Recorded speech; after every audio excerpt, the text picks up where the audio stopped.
programa a seguir não é recomendado para pessoas sensíveis, pois descreve cenas fortes. Todas as pessoas citadas durante o episódio tiveram suas informações retiradas de documentos públicos, livros e matérias. Na cadeia, estima-se que ele tenha feito em torno de 50 vítimas. Fora dela, reza a lenda que mais 50. Por esses números extremamente altos, ele é reconhecido como o maior serial killer vivo da história do Brasil. Pedro Rodrigues Filho, ou Pedrinho Matador, deixou um rastro de sangue e ódio por onde passou. Ele chegou a matar o próprio pai para vingar sua mãe. Mas hoje, diz estar diferente. Diz ter desfeito o pacto com o demônio e substituído por um acordo com Deus. Mas será que um assassino em série realmente pode deixar de matar? Bem-vindos ao Profiling. Eu sou Paula Feb, escritora, psicanalista e especialista em psicologia criminal.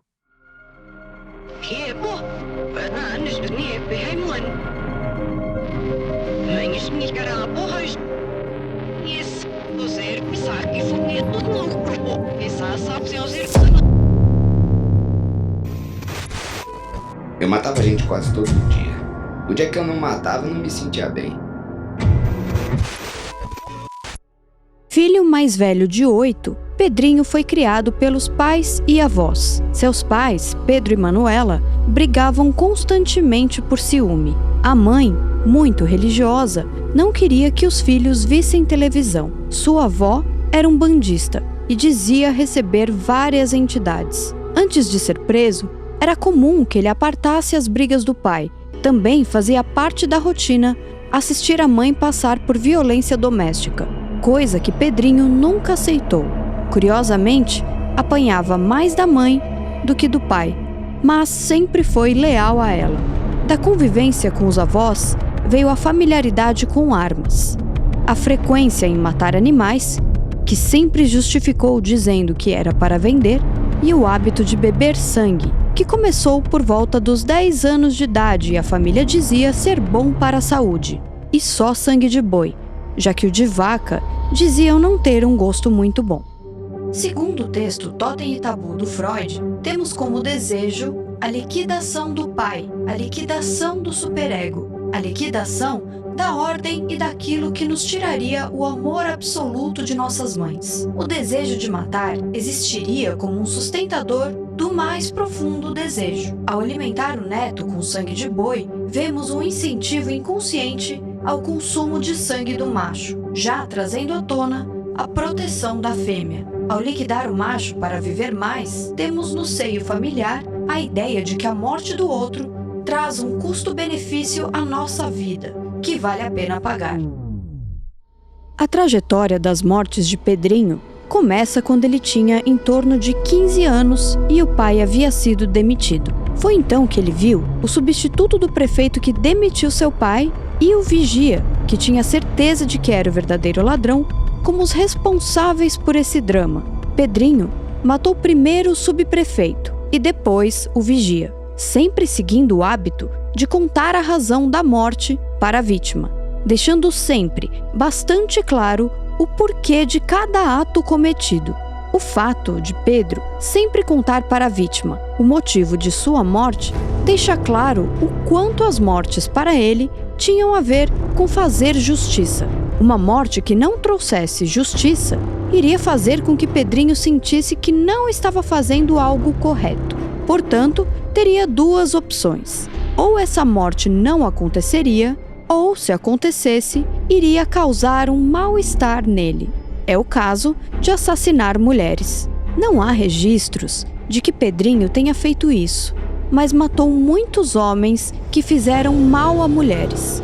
Também matou homens que fizeram mal a crianças. Durante a primeira noite que passou na casa de detenção, um criminoso bastante temido chamou o assassino de carne nova. Foi então que Pedrinho esperou que ele dormisse. No meio da noite, esmagou sua cabeça com uma espécie de bloco que encontrou no banheiro. Foi assim que ganhou o respeito dos outros detentos. Quando foi preso, já tinha matado mais de 30 pessoas. Na penitenciária, ficou amigo de uma travesti e, por ela, matou outros 2 presidiários. Pedrinho também tinham ódio por Francisco de Assis Pereira, o maníaco do parque, principalmente depois que Francisco cuspiu em Pedrinho.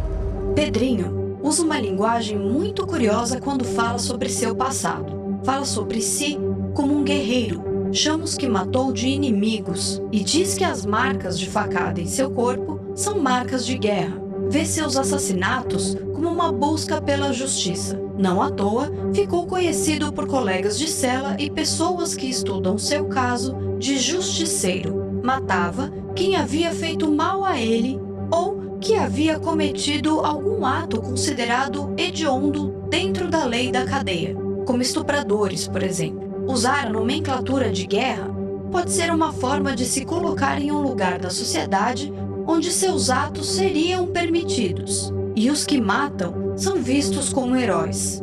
Muitos enxergam Pedrinho dessa forma e admiram sua coragem. Além de ter matado o primo com facadas e o empurrado em uma máquina de moer cana-de-açúcar quando ele tinha por volta de 14 anos, outro crime que choca ainda mais foi a morte de seu próprio pai. Minha mãe brigou com meu pai. Eu já tava pra nascer, meu pai deu uma pesada na barriga da minha mãe, e aí eu nasci com a cabeça quebrada. Tem a cicatriz até agora aqui, ó, pode ver. A mãe foi assassinada pelo pai, enquanto Pedrinho já estava preso. Mesmo atrás das grades, os policiais perguntaram se ele gostaria de reconhecer o corpo. Quando viu sua mãe sem vida, ele jurou a morte do pai. Presos na mesma cadeia e na mesma cela, Pedrinho não teve pena. O filho deu 22 facadas, uma a mais do que o pai havia dado em sua mãe. Também disse que teve que cortar o bico do coração, já que havia sido um ato de vingança. Logo antes de ser morto por seu filho, o pai disse que Pedrinho estava certo em cometer o crime, o que mostra a ideia de justiça passada de geração em geração dentro da família. O pai de Pedrinho não tirava a razão do filho de tirar sua vida, ou seja, era uma moral bastante firme, mesmo que isso significasse comprometer a si mesmo. Como diz Ilana Casoy no livro Serial Killer Made in Brasil, Pedro, de forma diferenciada, comete o primeiro homicídio alicerçado num código particular de honra e justiça. Só então se insere em um grupo criminoso onde percebe que tem prazer nesse tipo de ação. Essa descoberta é posterior, mas tão profunda que sua principal tatuagem, no antebraço direito, ostentava a frase "mato por prazer".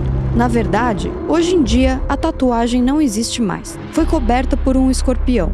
Hoje, Pedrinho diz que a vida no crime não compensa.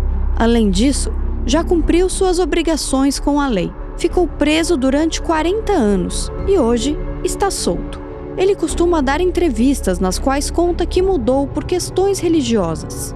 A análise psiquiátrica diz que Pedrinho é um psicopata e ele, de fato, disse que não sentiu nada enquanto cometia seus crimes. Além disso, matava animais desde criança e teve um ambiente violento que fez com que nunca tivesse tido a possibilidade de viver uma vida sem violência. Além disso, teve no seio da família a morte de animais como subsistência, descobrindo assim o prazer por caçar.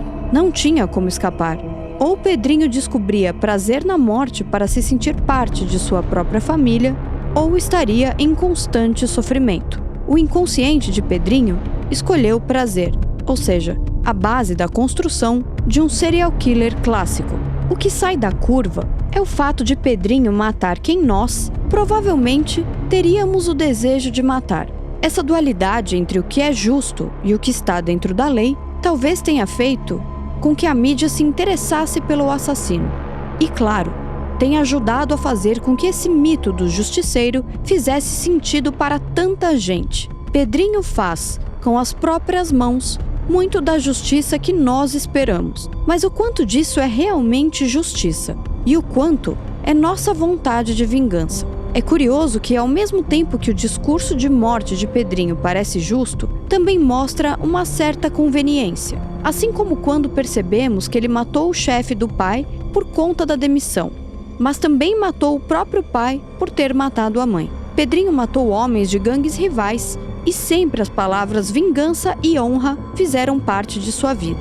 Mas a pergunta que fica é: um serial killer pode parar de matar?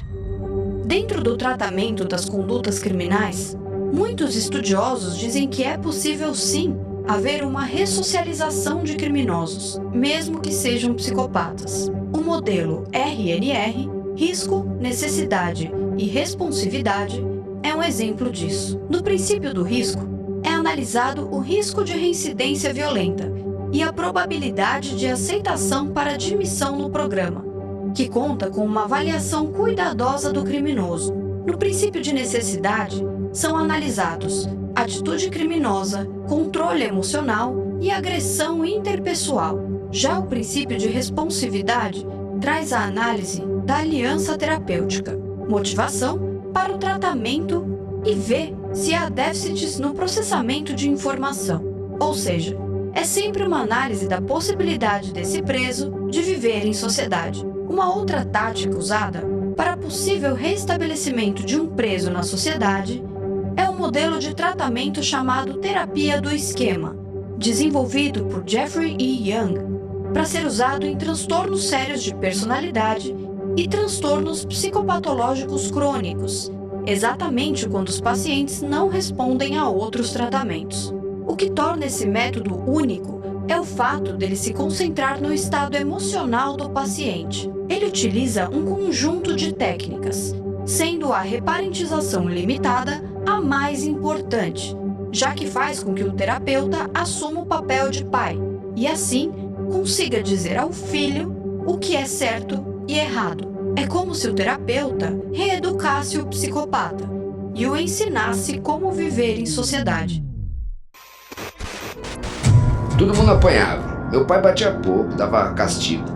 Ele me fazia ajoelhar no milho tanto tempo que quando eu levantava, o milho tinha entrado na perna, não dava nem pra ver. Minha mãe já era ruim. Esquentava a vara na espiriteira, no lampião, aí a vara de marmelo até assoviava.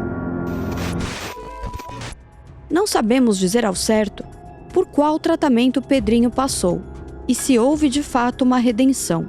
Mas muitos terapeutas hoje em dia acreditam que sim, é possível alguém diagnosticado como psicopata mudar, mesmo depois de adulto, mesmo que seja alguém com um grau alto de psicopatia.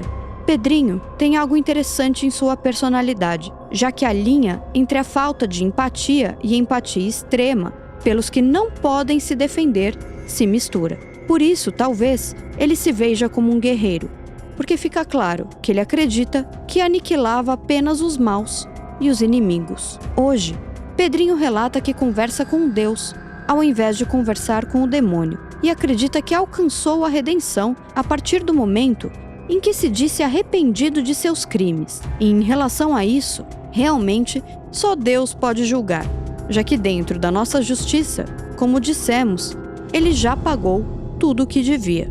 Pedrinho dá entrevistas e tem até um assessor, de tão grande que é a sua fama. Ele virou uma espécie de estrela do crime, respeitado dentro e fora dos presídios, admirado por criminosos e por pessoas que acreditam que a justiça não é feita no país. Pedrinho tem Lampião como seu ídolo. Disse que já leu muitos livros sobre ele, sempre seguiu suas histórias e o vê como alguém que não fugia do combate. Lampião, o mais famoso chefe do cangaço, começou a matar para vingar os que haviam causado prejuízo à sua família, por conta de disputas de terras. Por onde passou, Lampião fez ataques e saques, causando medo entre simples moradores e coronéis. Ele morreu em 1938 e até hoje sua memória é celebrada. Lampião, no entanto, nunca foi visto como um serial killer, mesmo que as ações dele seguissem à risca a definição do termo. Matou 3 ou mais pessoas, em eventos diferentes, em locais diferentes, até com um período entre seus crimes. Na história de Lampião, temos uma busca pela justiça social, mas hoje, mesmo com a desigualdade ainda presente, temos outras lutas sociais, como o machismo e a violência doméstica, brigas que Pedrinho adotou como forças motrizes de sua vida. Será que chamamos Pedrinho de serial killer porque ele matava sozinho e não com um bando? Será que o chamamos de serial killer por ele não precisar de uma guerra óbvia para defender o que acreditava ser seu território? A guerra de Pedrinho existe, está nas ruas todos os dias, mas não é declarada. É silenciosa, mas mata tanto quanto a outra. Já as mortes que ele causou trazem outros questionamentos. Alguém que mata quem faz o mal é alguém melhor? Ou é melhor que quem mata pessoas honestas? Como podemos julgar isso? O assassino descrito nesse episódio esbarra nas nossas mais profundas convicções e embaralha a nossa moral. É normal que nosso cérebro veja a dualidade de uma maneira curiosa, já que tem dificuldade de colocar os acontecimentos e ações em categorias mais complexas. Outra questão que pode ser levantada é: será que através desse discurso nós somos reduzidos pelos ideais e pelas falas de Pedrinho, mas que na verdade apenas justificam ações que aconteceriam de qualquer forma com qualquer pessoa que cruzasse seu caminho? Não podemos afirmar, mas quando questionado se ele se vê como um serial killer, ele mesmo responde: nem ligo. A gente tem que ser o que a gente é, não é? Com essa resposta, fica claro que no papel de serial killer, Pedrinho encontrou uma identidade, encontrou um lugar, admiração e um nome reconhecido, coisas que nunca tiveram a possibilidade de ser encontradas do crime na sua vida. Assim, encerramos a história e análise de mais um criminoso. Digite Profiling na barra de pesquisa das principais plataformas ou fique por dentro das novidades da Pod 360 no nosso Instagram, @pod.360, e nos siga no @Profiling Podcast. Obrigada por ouvir esse episódio e até a nossa próxima visita a alguma mente criminosa.